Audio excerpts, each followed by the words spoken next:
So first of all, welcome. It's wonderful to see you all here. Thank you all for coming. It's absolutely brilliant. And I know you know it's going to be a great talk, but it is very nice to see everyone. And it's lovely to have so many people at a 3CL event. And you are just the ones in the room. There are also some other people out in the ether from, not just in Cambridge, but from all over the world, actually joining. And no doubt we'll hear from them later on. So I'm Louise Galliffer, for those of you who don't know me. I'm one of the co-directors of the 3CL, and Felix Steffek, who's sitting at the back, is the other co-director. And today we welcome Ignacio Tirado, who is Secretary General of UNIDROIT, which is the Institute for the Unification of Private Law in Rome, but he is also a professor at a university in Madrid, which I'm not going to say in Spanish because it'll be embarrassing, so I'm going to call it the Autonomous University in Madrid. And he is, among many other things, an insolvency law specialist. So just picking out a few highlights so that you know where what he's going to talk about comes from. He's worked for the World Bank and with the IMF and been involved in insolvency law reforms in about 20 countries or more. He's written very widely in the area.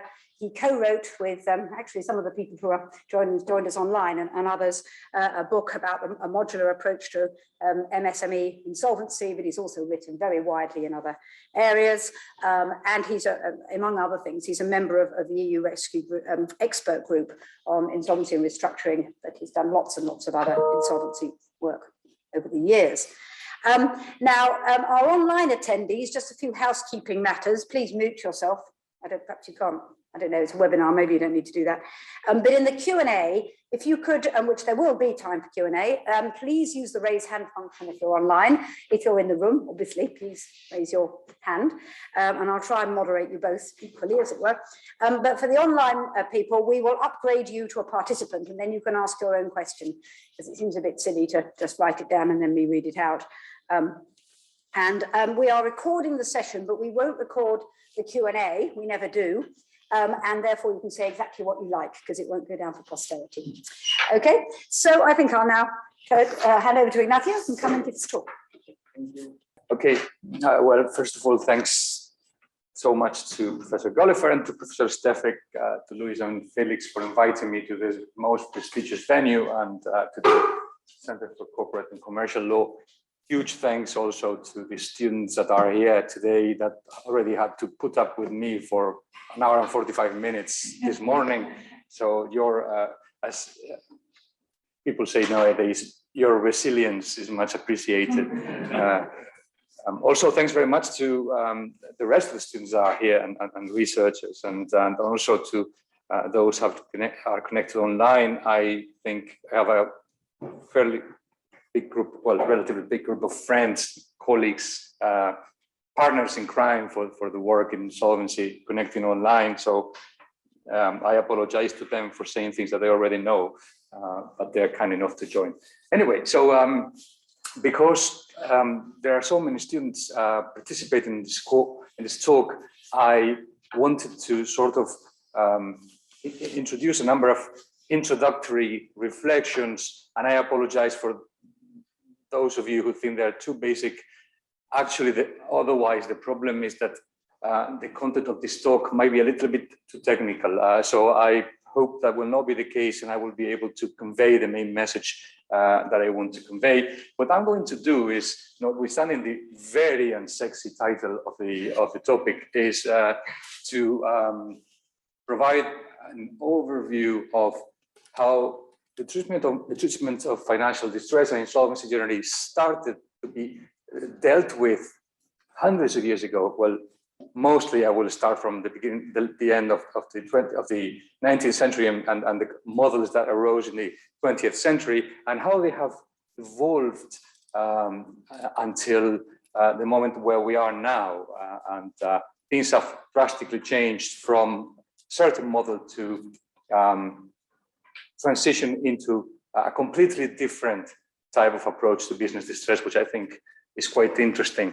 I like to say from the start that we are far from having finished that journey.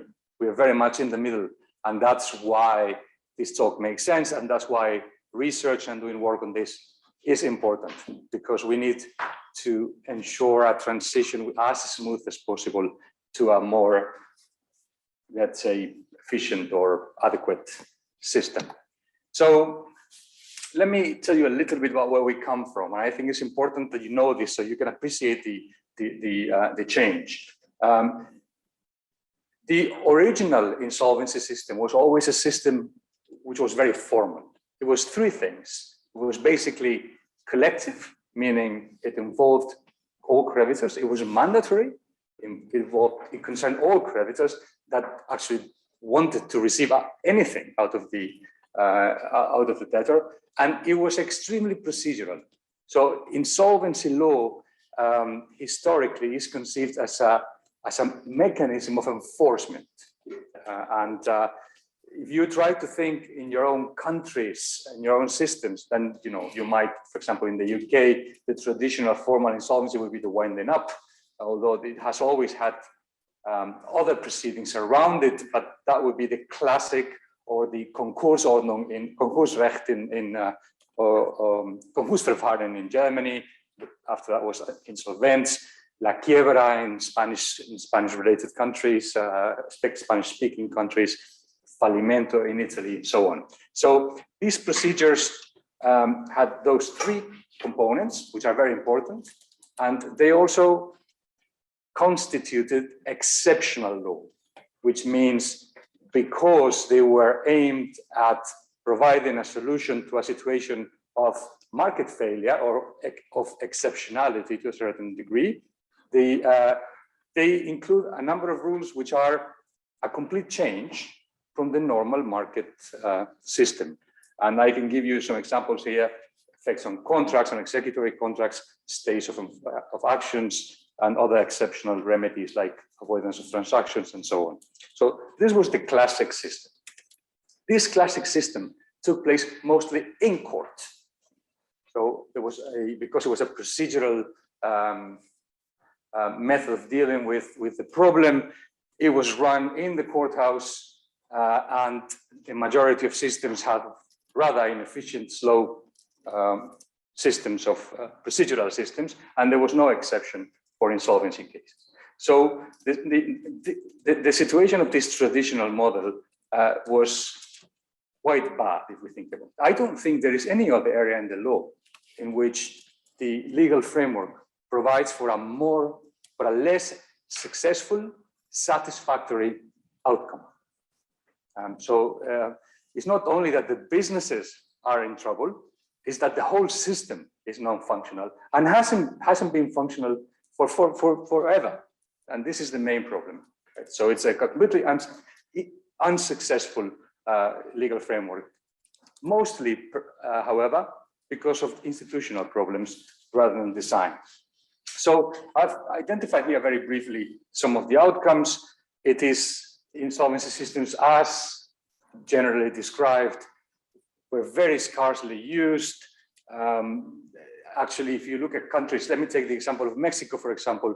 If you look at Mexico, which has a relatively modern insolvency system, however, at least when I looked into it, it had 20, 30 cases. Basically, no one used it. Does that mean that Mexico is a system where there is no business failure? On the contrary, all it means is that the system is not used because it's not perceived as useful. So there is a paradox with the numbers, with data, which is the fewer insolvency cases, formal insolvency cases, the worse the system works, because the market participants just don't use it. So don't be fooled by interpreting data in this area is quite difficult. And the result is that these systems normally provided for a vast majority of liquidations. And by liquidations, I don't mean sale of the business, which is probably a very efficient way to liquidate, but rather piecemeal liquidations or sales of the assets on a breakup basis. So this is mostly the outcome. What are the reasons for this? First of all, let me just say the main reason for this failure is probably institutional. Too procedural, too rigid, too time-consuming. A business in insolvency in a courthouse is like when a car in the movies falls in the water. you see the water starts coming into the car, and the person just can't breathe. That's exactly how it, so after a few weeks, unless the system is very efficient, there are very few of those. The persons inside are going to die. And this is what happens with business failure in court. So why doesn't it work in its classic definition? Creditors, let's look at creditors, for example. Secure creditors. Well, in most countries, secure creditors for years and years, and now it's a bit less, but was the case until very recently, pretty much in every civil law jurisdiction and in several common law jurisdictions. Secure creditors had, especially as I say in civil law jurisdictions, mostly fixed security rights. So security rights over mortgages, over land, over real estate property, and security also over tangibles and intangibles, but which were fixed. It was not floating. This is coupled with the fact that most of these banks or lenders would normally have the support of their own central banks to over-collateralize. So this was not only not a problem, but it was encouraged by supervisors and regulators.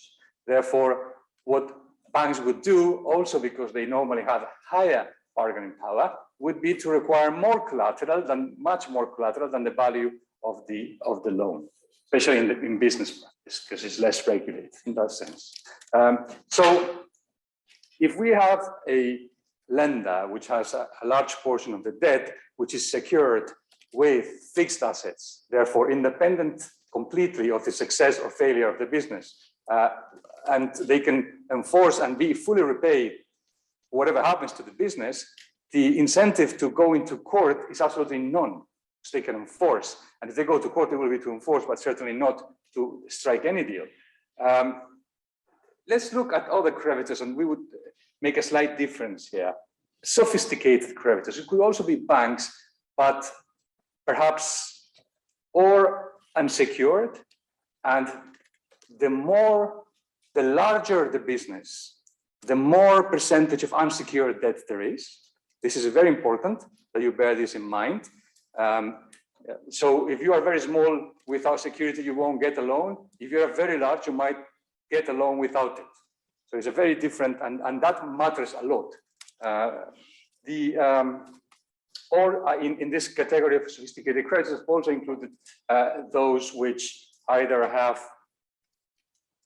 security rights which align the interest of the debtor with the interest of that creditor, because there's a floating charge or because there's a pledge over the shares. So if the shares if the business is to have any value, then the shares have value, then the collateral makes sense.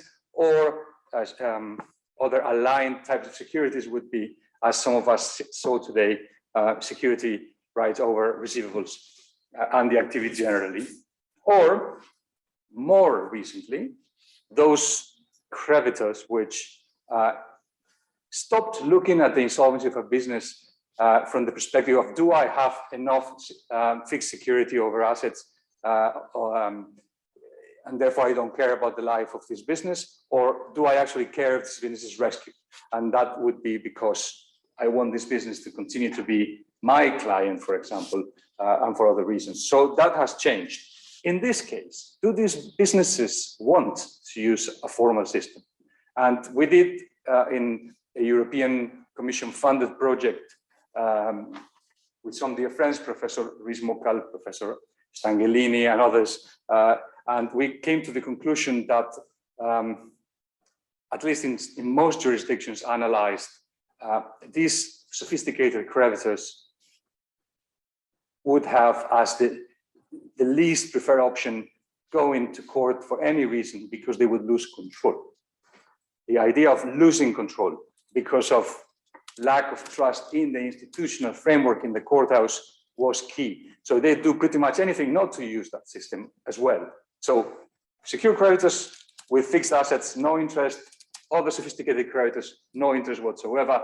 Operational creditors, of course, no interest, because if you are a commercial a creditor who provides commercial credit to a debtor, the debtor is in formal insolvency, you are not going to do it anymore. You're going to stop giving credit, commercial credit to this debtor very, very reasonably. And so generally, there is pretty much no one who wanted this solution and who do anything to prevent that solution from actually being used.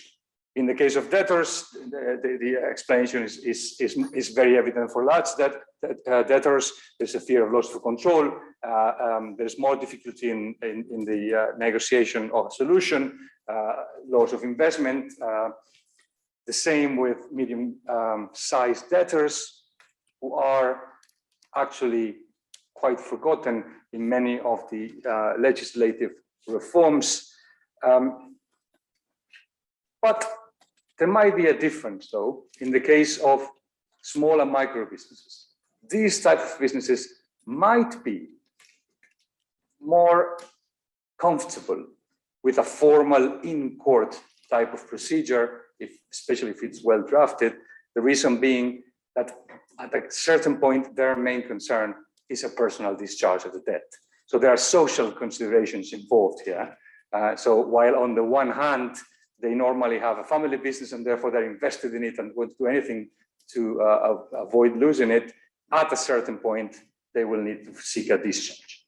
So this context of let's do something about this because no one uses this because it doesn't work. So what's been done? Something's been done. This map portrays legal reform in the area of insolvency around the world. It's massive.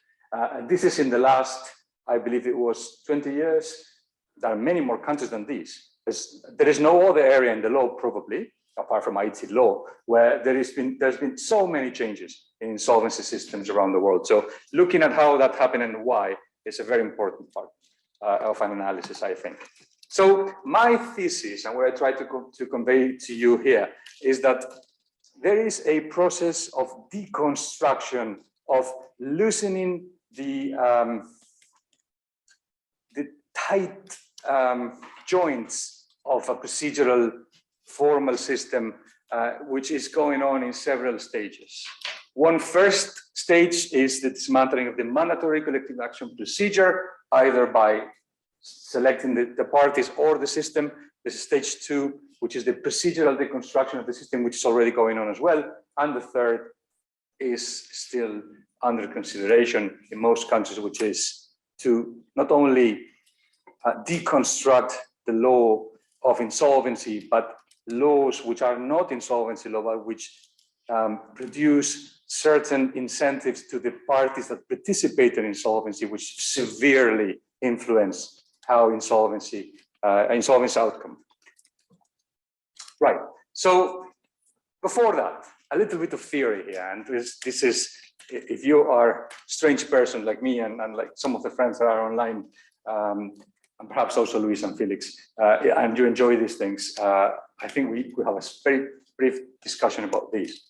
When should the deconstruction start? When should we look at a sort of choice menu, or when should we start to give options to the parties? Should we do this at the beginning?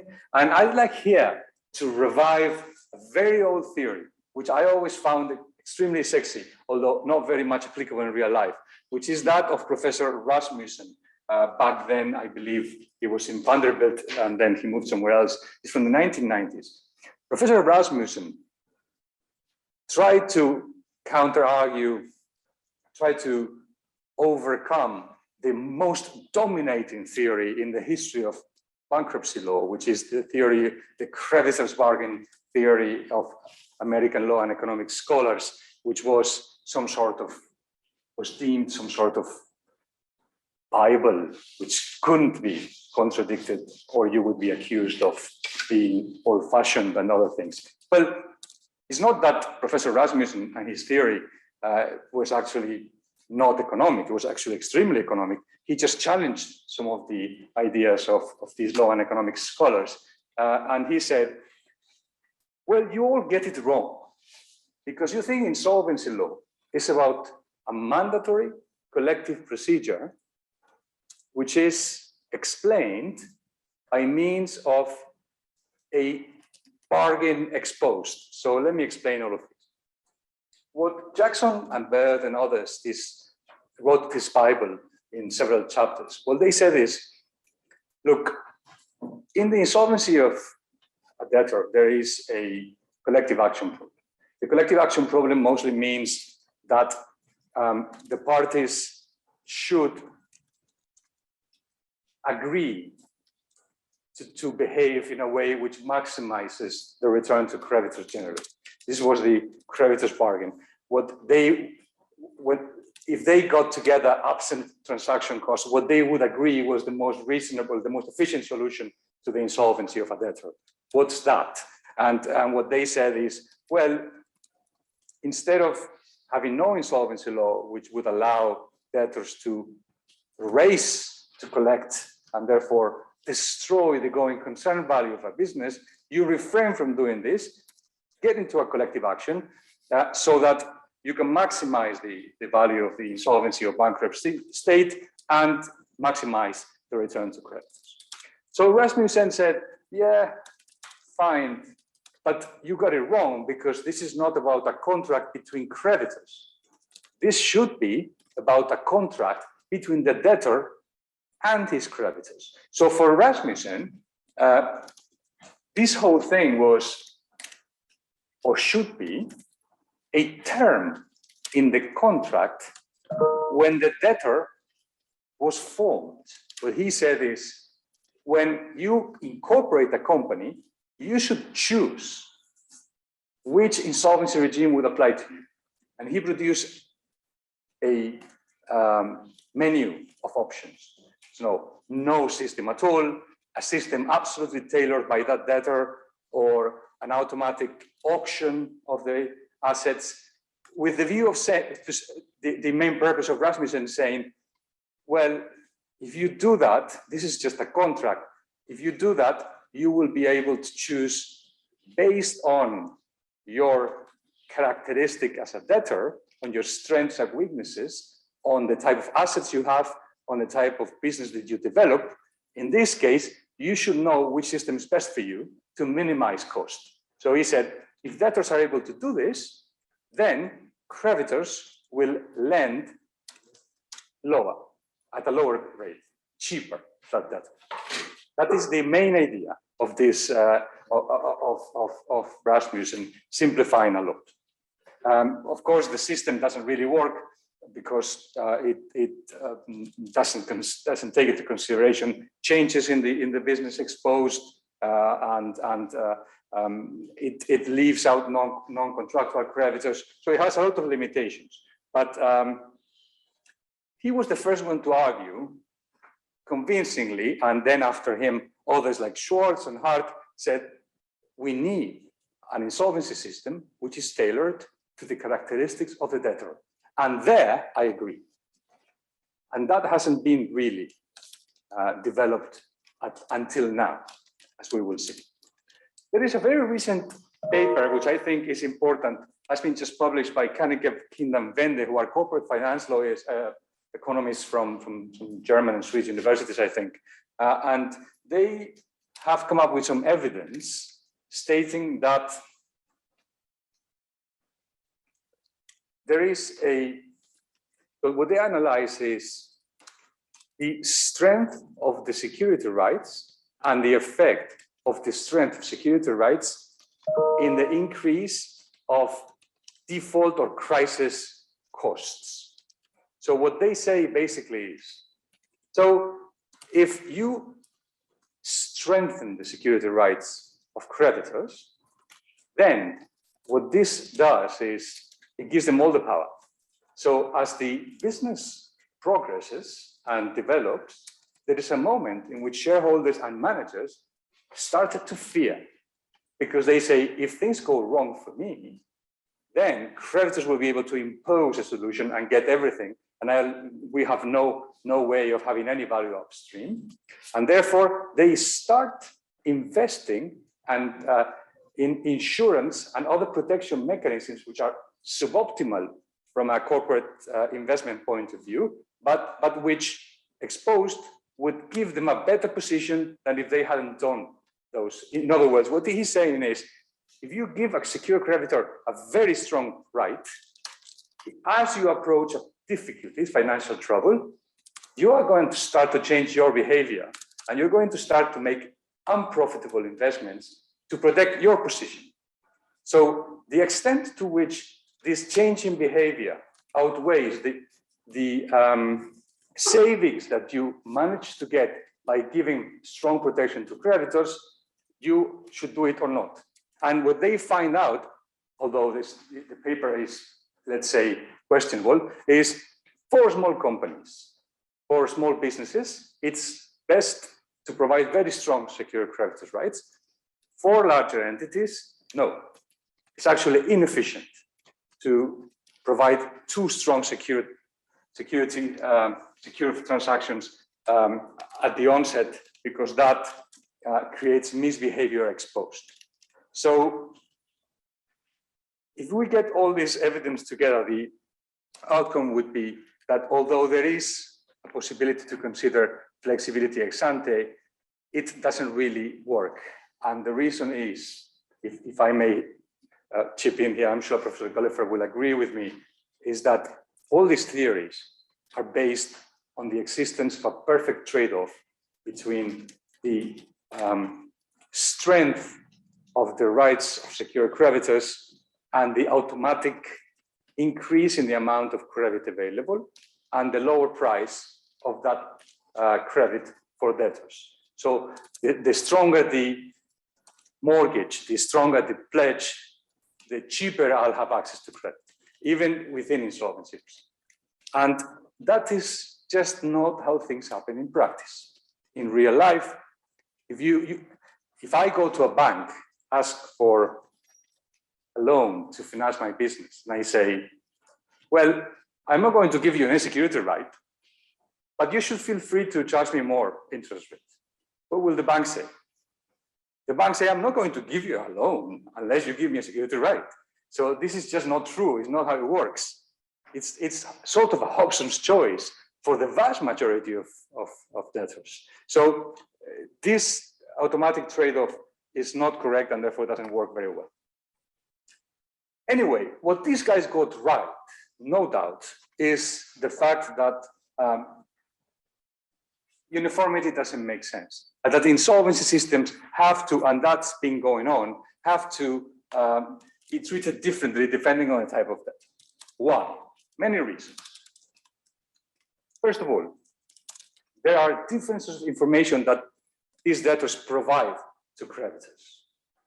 The smaller the business, the worse the information that's available, and therefore the more difficult the decision-making. There is a difference in asset structure.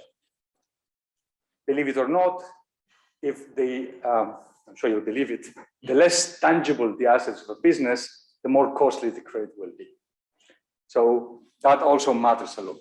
The technical capacity of the debtors is different depending on the size and the complexity of the activity. The incentives of debtors are different depending on the size again. If it's a family business is one thing. If it's a business which has outside investment or is a large corporation, let alone that, the incentives of managers and the parties may vary. And so there is a lot of evidence concerning types of debtors, types of behavior inside and outside of insolvency. And I copy here a very small set of conclusions, which only concerns European countries.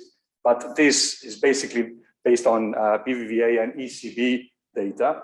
It says that micro businesses have mostly secure debt at the top with just one bank, higher percentage of tax debt than any other type of business, and a ratio equity debt which is higher than bigger entities. So this is the structure of creditors. So on the one hand, we've seen the differences in the way assets are and behavior of debtors, but the change also happens on the creditor side. Creditors, depending on the type of debt, are completely different. And therefore, you can't provide a one-size-fits-all type of procedure. For medium banks, you have that there is one or two banks, but these are the ones that resort to bank debt most generally. and labor law liabilities increase in this type of debtors. In the case of large entities, the data available states that much of it is unsecured, and that there are bond securities issued, and there are several banks involved. So a lot of highly sophisticated creditors sitting on the table, and that makes a big difference. So if we have different incentives, different assets, different creditors, how can we ever propose the same insolvency solution? It just doesn't make any sense. And Rasmussen said it, and he was right. And I think at this stage, everyone must admit that this is the case. So the main outcome of this analysis was, and this is the insolvency project that we prepare for the European Commission, was for large debtors with a structure of creditors like we've seen there, the best solution is to be flexible, is to let the parties work because they're repeat players, because they know each other, because they are sophisticated and they are going to maximize value. So let's provide a system which is not necessarily too hard, too rigid, and too procedural. In this context, the deconstruction stage one, and I'm afraid I'm going to have to speed up a lot. The deconstruction stage one is doing away with the mandatory requirement. For Rasmussen, insolvency law was not mandatory. It was a contractual clause. Therefore, it was a default regime. The parties could agree to something else. Legislators over the world haven't gone that far. But what they have done, and this will be very familiar to all of you, at least to those of you who are well versed in English law, is the possibility of loosening the solution by including a procedure where not all creditors need to be involved. So it's not mandatory for all creditors, only for those that are chosen to participate. So the idea of this procedure is of loosening this first degree of deconstruction is we won't get all creditors on the table, only those creditors which we want to negotiate with, which would be banks, bondholders, and some strategic creditors in executory contracts, lessors, blah, blah, blah. We will not include here operational creditors, meaning suppliers and so on. Those will be paid in full while we negotiate. And we also won't include non-adjusting creditors. We will not negotiate with tax authorities. These things are normally left outside. So the way to deconstruct and find a solution is for large entities, because this only works for large entities, is let's cherry pick the creditors that will participate. This flexibility is key, and it started in countries with floating charge systems, but now is spilled over to many other countries. And this is actually now perhaps the most successful system of dealing with insolvency for large entities all over the world. And here, of course, I'd like to highlight the schemes of arrangement, which are the first, perhaps, system that had this approach. Schemes of arrangement, which, as we were mentioning before, by no means was created as an insolvency procedure. But operators in the market in England realized that the system that they had envisaged for takeovers and for other corporate transactions could be very well used also for a flexible way to restructure debts. And they used that. What's the main advantage of this type of procedure? Low or no reputational damage, so the going concern value is preserved, and the decisions, this is very important, are adopted by the best monitors. And who are the best monitors? The best monitors are normally sophisticated creditors who know the business, normally lenders. So it's okay. All right. So, okay. So I just say that while this first level or stage of deconstruction is very important, this stage of deconstruction has its problems too. And the reason is that this type of restructurings, which don't involve of creditors, this is done on the basis that non-participating creditors will be respected, and therefore their liabilities won't be restructured and they will not suffer any damage.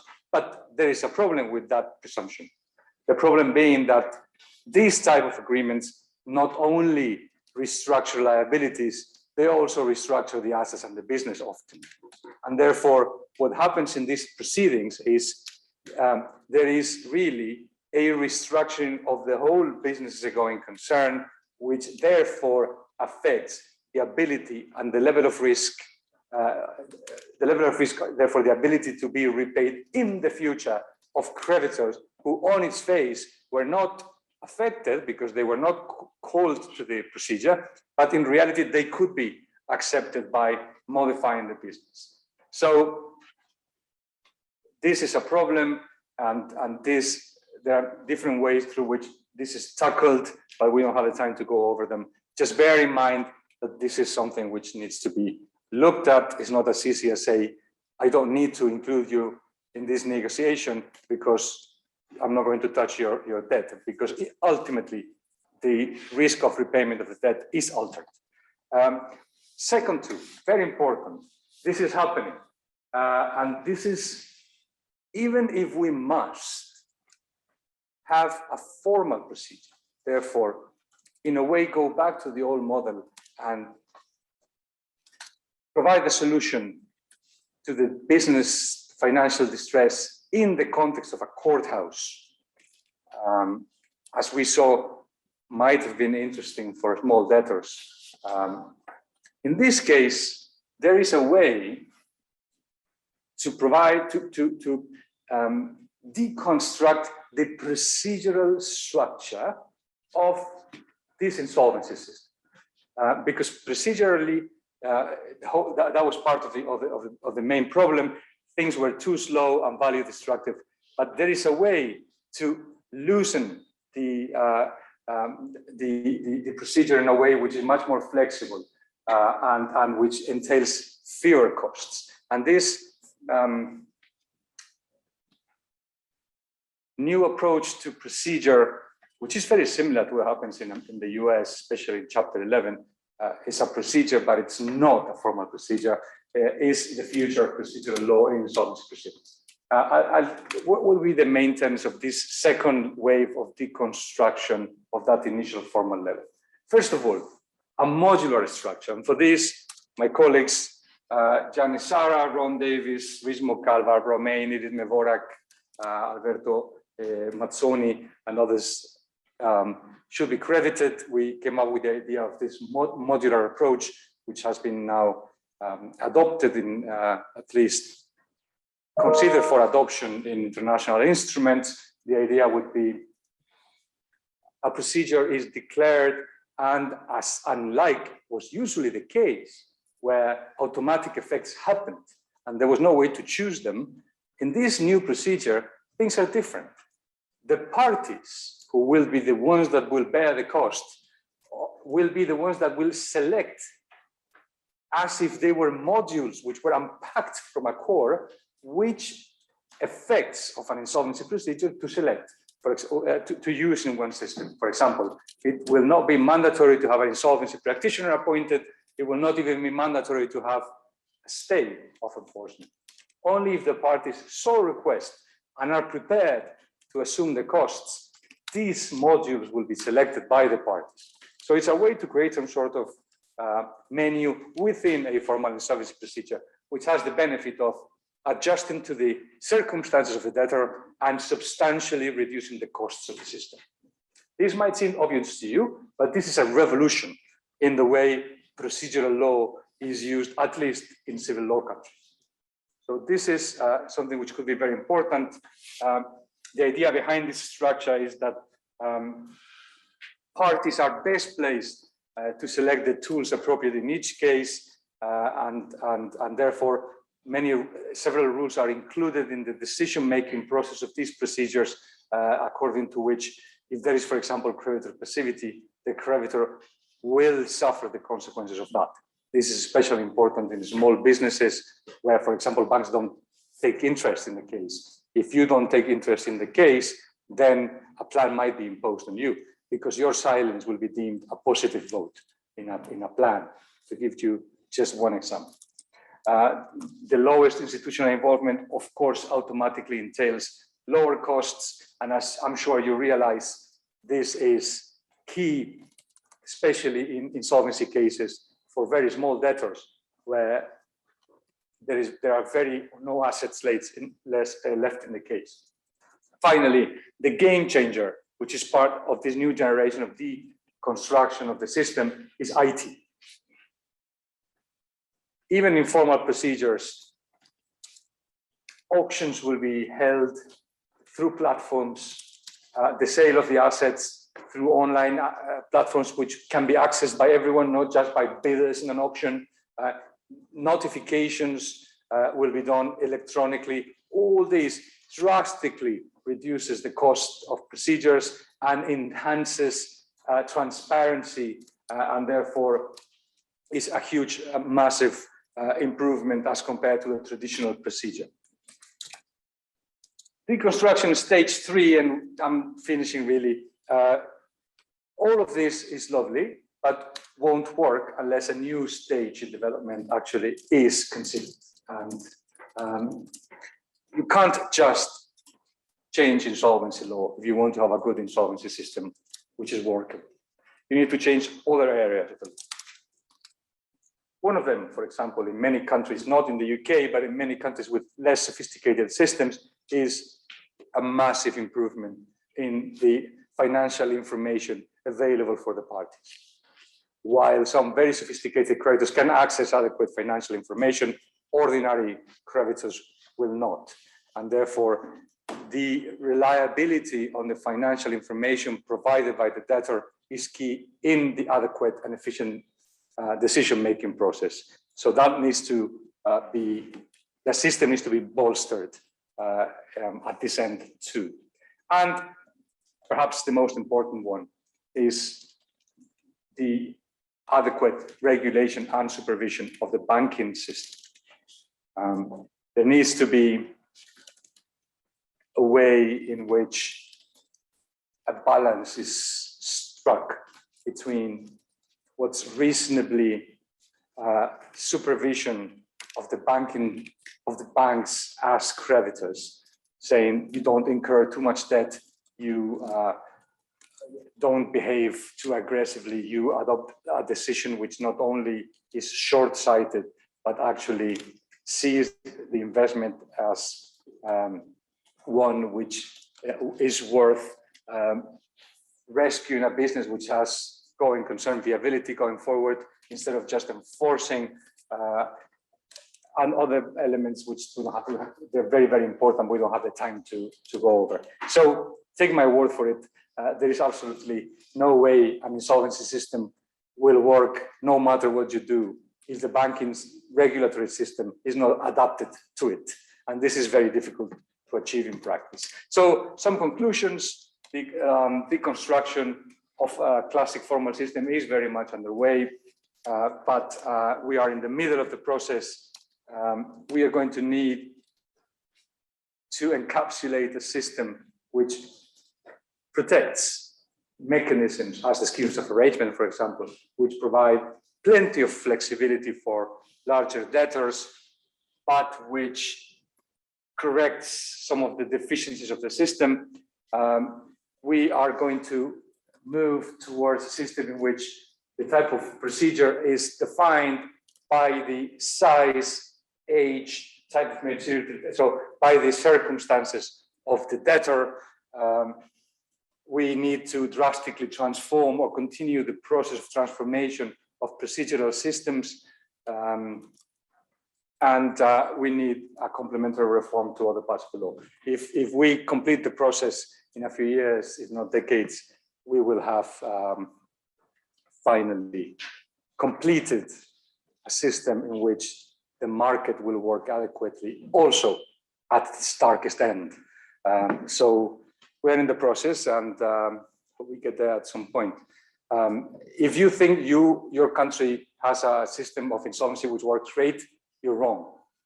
All of you. I don't know where you're from. You're wrong, because while you have a system which might work well for large debtors, I don't think anyone in any country has a system which works well for all debtors. Not at all. So sorry for that, and I thank you for your patience.